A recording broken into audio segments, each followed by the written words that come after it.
हातिम उल अस्म रहमतुल्लाह अलैह आप फरमाते हैं कि जब से मुझे 4 बातों का इल्म हासिल हुआ है मैं दुनिया के तमाम उलूम से बेपरवाह हो गया हूँ। लोगों ने पूछा वो कौन सी 4 बातों का इल्म है,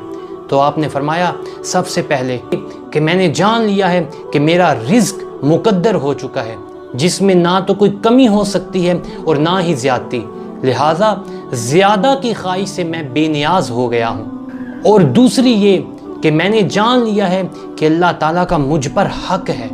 और वो हक मेरे सिवा कोई दूसरा अदा नहीं कर सकता,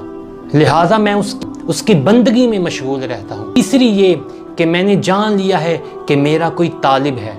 कोई मेरा तलबगार है, मौत मेरी तलबगार है जिससे मैं भाग नहीं सकता। और चौथी ये कि मैंने जान लिया है कि मेरा कोई मालिक है कि जो मुझे हर वक्त देख रहा है, मैं उससे शर्म करता हूँ और नाफरमानियों से बाज